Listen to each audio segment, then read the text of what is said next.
Assalamu alaikum dear students. Today we are going to discuss how to avoid shifts in sentence construction. So we'll start with shifty tenses. Many students believe that tense changes should always be avoided. However, sometimes a shift in tense is necessary to indicate a change in the time frame of the action. It is the unnecessary shifts in tense that sometimes cause awkwardness and should be avoided. So, first of all, we'll see what is tense.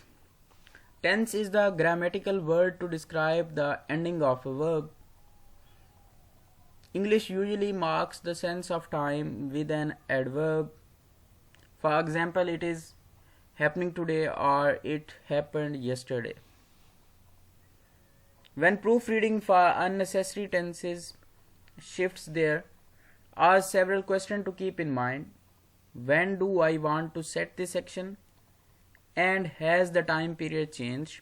For example, I may be writing an essay about my experiences on a recent trip to Virginia and want to say that I saw the Mason-Dixon line for the first time. I have several options. I can write my paper in the past tense, which is the style most people are used to reading in novels or short stories. So dear students, this is the thing that first of all you should know what is tense. Before discussing shifty tenses, we should know that what is tense. With this sense, if you are clear, so it will be easy for you for further learning. So in English grammar, tense shift refers to the change from one verb tense to another, usually from past to present or vice versa, within a sentence or paragraph. A writer may temporarily shift from past tense to present tense in order to enhance the vividness of a narrative account. In perspective grammar, writers are cautioned to avoid unnecessary shifts in tense. Unmotivated shifts between present and past may obscure meaning and confuse readers. So, gliding from one tense to another. It is possible to glide from one tense to another in the course of one sentence, but the key to doing it is always to be in control, to know what are you doing, what effect you are hoping to achieve. So this is very important, that gliding from one tense to another, so you should know that what are you going to do and what changing will be there. So this is very compulsory point, that you should know that what are you going to do and what will be the perspective after the changing the sentence you will face, and what sort of changing will be there, and will the structure of sentence will be there same or it will be changed. These are the things that we'll discuss further. So now there are some example in the literary review. Francis King comments with admiration on how Taylor in his novel kept frequently shifts gear from past tense to present to tartan a scene. So, and in essay Glitches, John Gregory Dune writes, off the road there was what appeared to be a reviewing stand, and I sat there for a few moments, taking in the museum and the cold blue Sunday sky, talking stock, what to do next. I'd really hate to cancel dinner tonight. I am breathing normally now. It's okay. Okay, I wouldn't even tell my wife nor time, especially not time. I feel fit as a fiddle now. So he was not though, but that's another story told by his wife. In the year of magical thinking, just notice the tense shift. So these are some example. The effect of tense shift in A Tale of Two Cities. So, A Tale of Two Cities, as you all know, by Charles Dickens, it's very important for your learning. So, A Tale of Two Cities has a tense shift at a great moment of the story. After the trial and after Sidney Carton has taken the place of Charles Darnay in jail, the drug Darnay and his family are fleeing in the stagecoach from Paris. Suddenly, we find that the story is in the present tense. This adds vividness and excitement, and here marks a peak which encodes part of the notional structure denominant of the story. Legitimate tense shifts. Sometimes writers shift from past to present tense when telling a story to add vividness to the events. This legitimate tense shift is a literary device called the historical present. It is familiar to readers of epic poetry, but people also use it when relating everyday. I was walking down Delancey Street the other day when a guy comes up to me and asks me for the time. So, what is an example of unmotivated shift in tense in writing? One example is starting a story in past tense and suddenly shifting into present tense. Last week I was walking along a street when this man walks up to me and says. So now you can see that last week I was walking along a street. I was walking. I am नहीं है यहाँ पे. I was walking. So this is the thing that he is going to tell you, that I was walking a street when this man walks up to me. So now the tense is being changed here. Now it's not being told that it's walking, it's walks up to me and says. We do this in speech all the time, but in formal writing it's considered to be an error. So this is very a key point for your learning, that we do in speech all the time, but in formal writing it's considered to be an error. So be careful for being changed. Tense places the action of the verb in time. Today I go, yesterday I went, tomorrow I will go. Different verbs in a sentence or paragraph may logically use different tenses to reflect actions to different times. We will play tennis before we eat breakfast, but after we have had our coffee. The tense you select to describe most of the actions in your paper is called the governing tense. Once you establish it, do not use another tense with a good reason. Dear students, in the first statement, tense places the action of the verb in time. Obviously, the time is very key point in this lecture for learning. Today I go, yesterday I went, tomorrow I will go. So basically this is the thing that I want to discuss with you, that tense places the action of verb in time. So time is very key point, very compulsory item.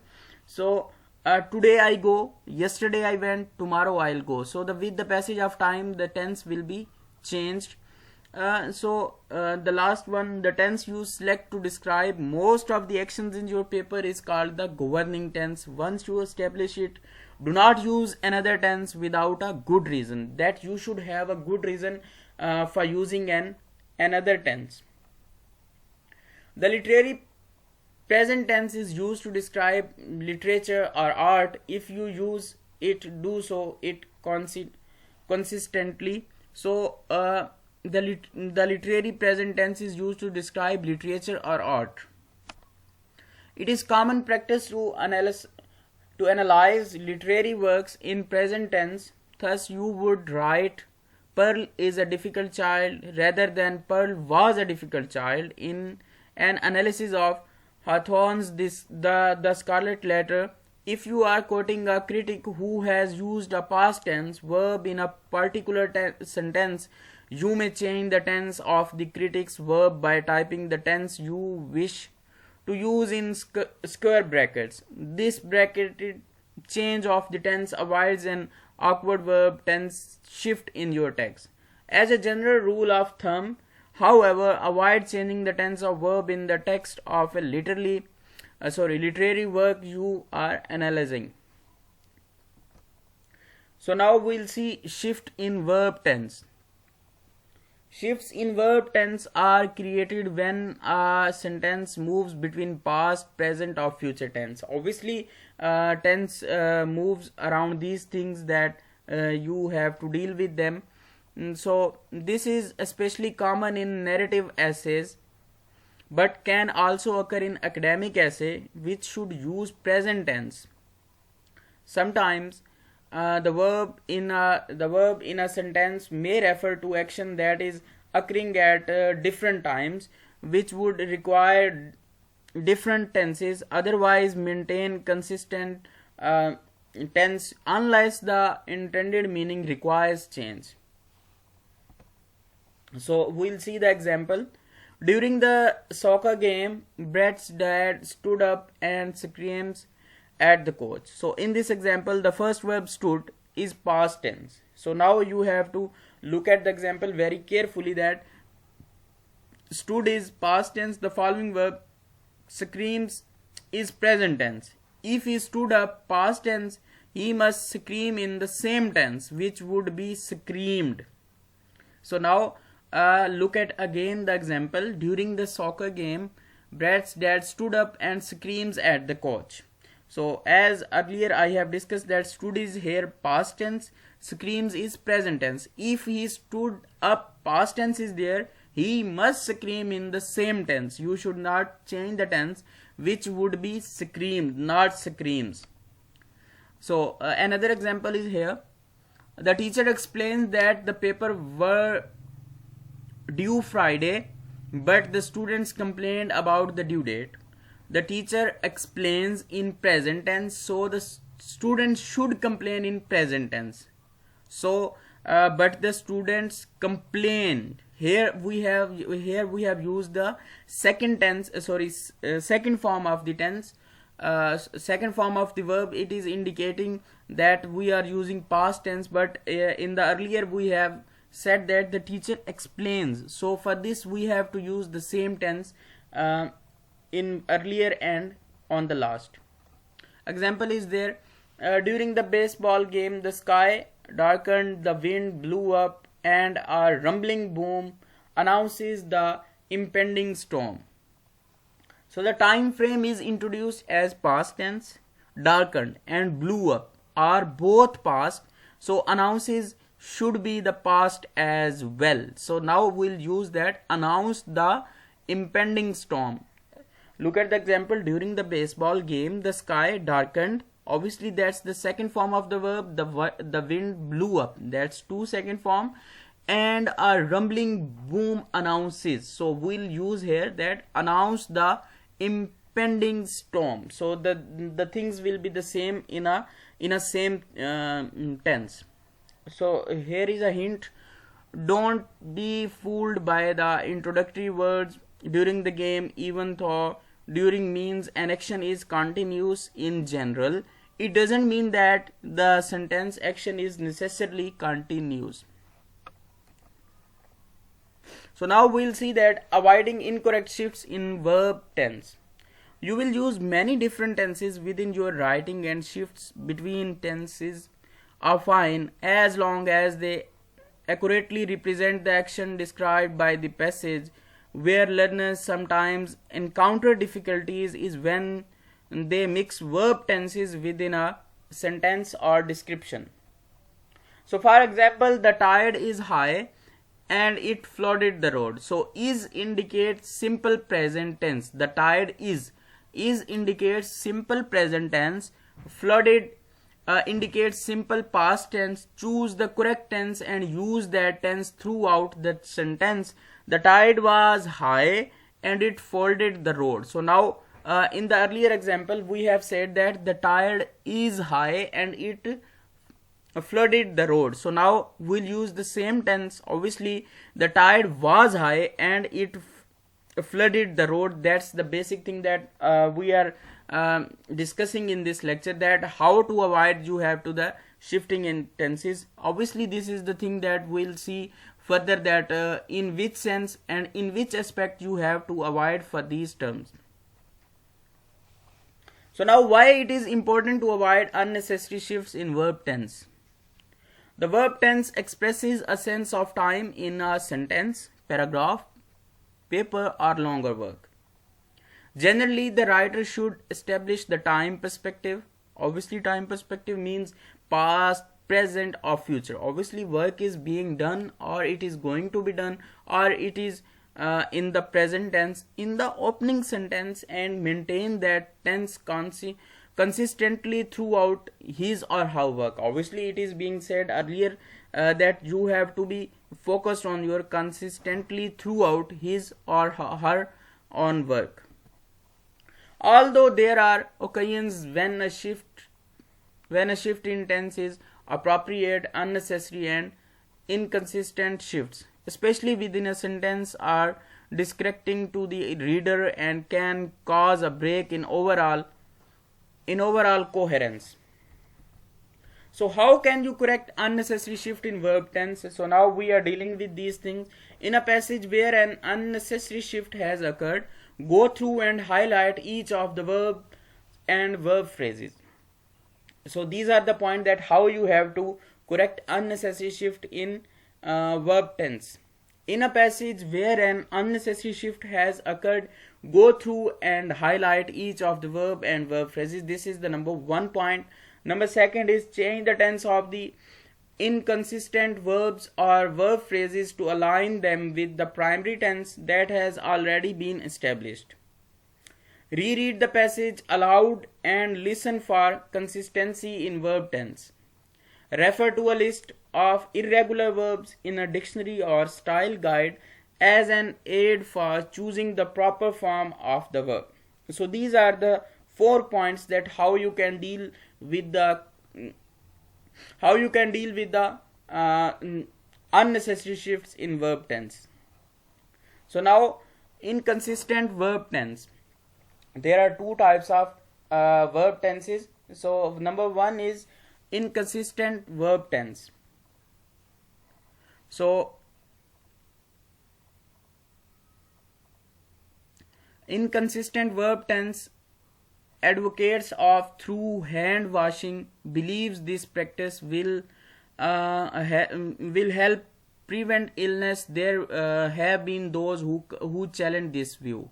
So second is consistent verb tense advocates of through hand washing believe this practice help prevent illness. There are those who challenge this view. So shifts in sentence construction refer to an improper change in structure somewhere in a sentence which results in inconsistency. Some shifts are deliberated, but unintentional shifts can cause confusion. It's sometimes difficult to identify these shifts. The most common shifts relate to shifts in verb tense, shifts in person or number, and shifts in voice. So now we'll see shifts in person or number. Is the subject of sentence the person speaking first person, the person spoken to second person, or the person spoken about third person? Shifts in person mean mixing these person within a sentence.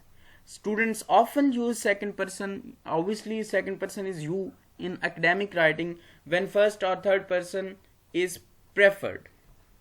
So obviously we all know first person is I and we, second person is you and your, third person is he, she, it, one, they. So here are some examples. If one lifts weights consistently, you will gain muscle mass and reduce body fat. So one may get chicken pox if you do not get vaccinated. This is one of the most common tense shifts in academic papers.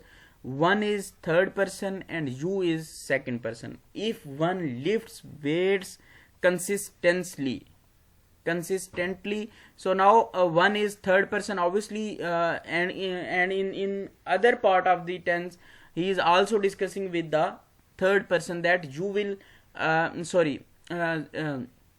you is second person, he is discussing with the second person, you will gain muscle mass and reduce body fat. One may get chicken pox if you do not get vaccinated. The same things are in above mentioned examples.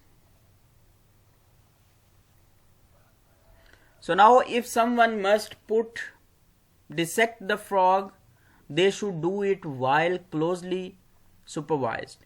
In the above example, someone is third person singular, they is third person plural. To repair, change either. If someone must dissect the frog, he or she should do it while closely supervised. So now these are the example, that if someone must put, in the first example, if someone must dissect the frog, they should do it while closely supervised. In the second example, if someone must dissect the frog, he or she, obviously this is the thing that we are going to change that here.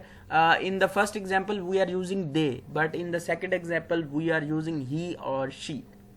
So now the third thing is, if the class must dissect the frog, they should do it while closely supervised. So now in the first and second example we were using if someone, but in the third sentence we are using if the class. The thing is very clear here.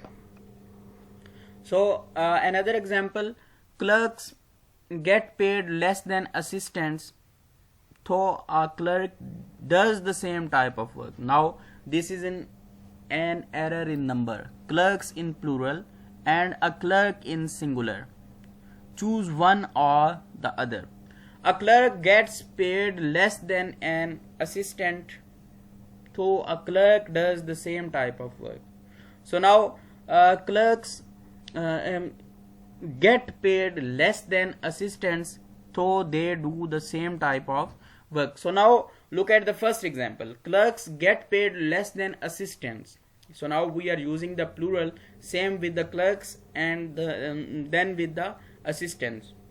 So now in the second example we are saying a clerk gets paid less than an assistant. Now we are using singular. But in the third sentence, clerks get paid less than assistant. So these are the things that, as earlier it is discussed, that this is an error in number. Clerks is plural and a clerk is singular. So choose one or the other. This is the thing. So now we'll discuss shift in voice.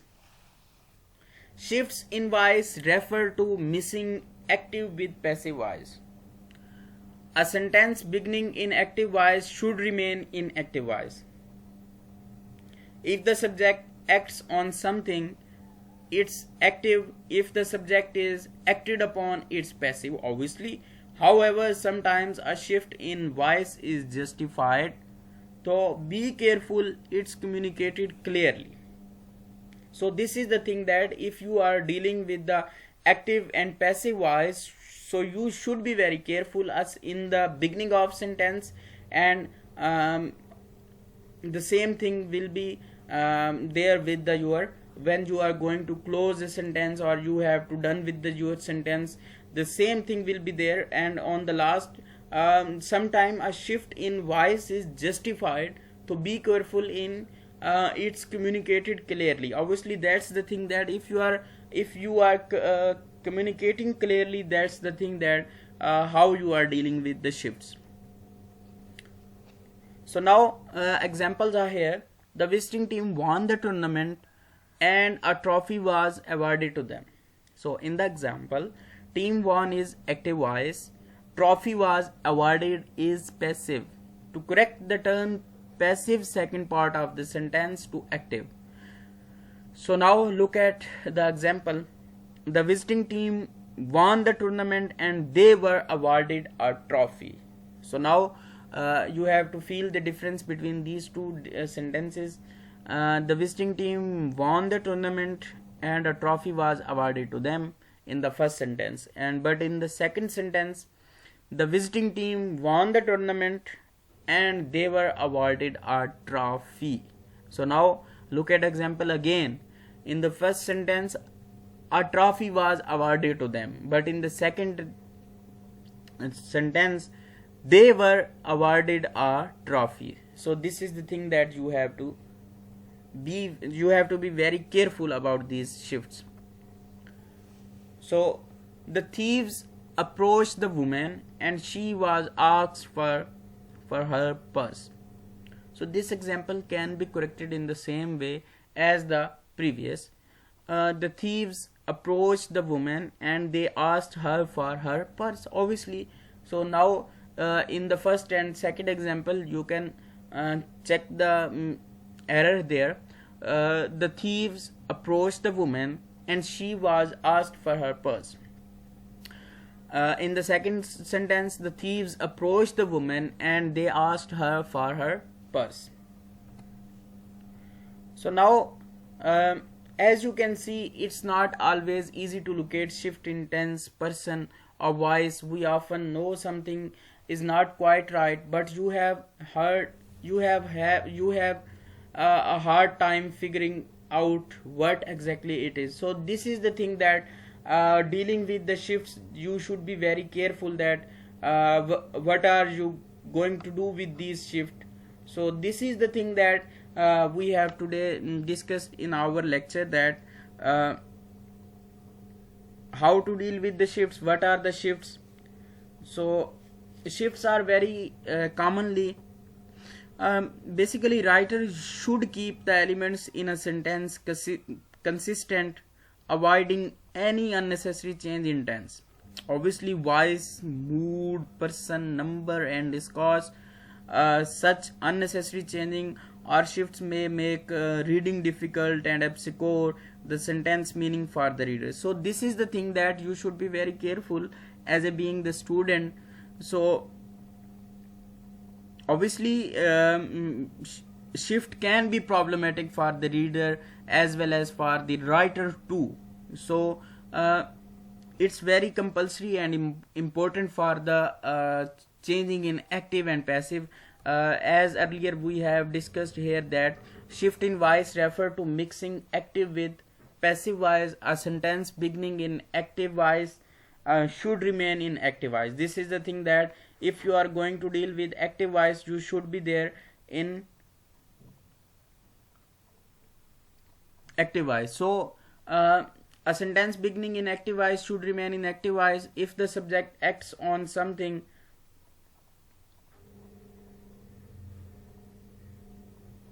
So sometimes it is necessary to change the tense. For example, if the time frame of the action changes from the past to present, the tense should change to indicate this.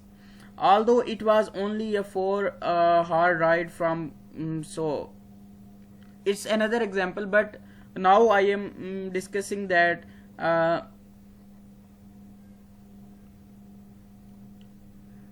shifts in voice, obviously active voice and passive voice, but as I have discussed that you should be very careful in voice as well as for your verbs, as well as for your number, as far as for your name. So these are the things that you should be very careful in these things, that how you have to deal with this. So if the subject acts on the something, it's active. If the subject is acted upon, obviously this is the thing that I am going to repeat again. So you should be very careful with the dealing of these things, that how to deal with active voices and how to deal with passive voices. So if the subject is acted upon, it's passive. However, sometimes shift in voice is justified through, so be careful it is communicated clearly. Obviously when you are going to communicate, you should be very careful that how the things are you are going to communicate with the person, with the man, with the your before a person you are going to discuss. So we have also discussed with the verb tenses and how you have to avoid the for verb tenses. So the verb tenses express a sense of time in a sentence, paragraph, paper, or longer work. Generally, the writer should establish the time perspective, as earlier I have said, that past, present, or future in the opening and opening sentence, and obviously have to maintain that tense consistently throughout his or although there are occasions when a shift in tense is appropriate, obviously unnecessary and inconsistent shifts, especially within a sentence, are distracting to the reader and can cause a break overall in a coherence. Obviously, we have also discussed with the inconsistent verb tense and consistent verb tense. So I'll again repeat these two things with you. So now look at here. Advocates of through hand washing believes this practice will. So now we are using here will help prevent illness. So in the second form, advocates of through hand washing believes this practice helps. So this is the difference that in the inconsistent verb and consistent verb tense. So with this we'll conclude our today's lecture. So I think so you all will prepare it for your midterm exam. So dear students, that was all from my side for today's lecture. Inshallah, see you soon. So stay at home and enjoy your good health. So inshallah, see you soon. Allah Hafiz.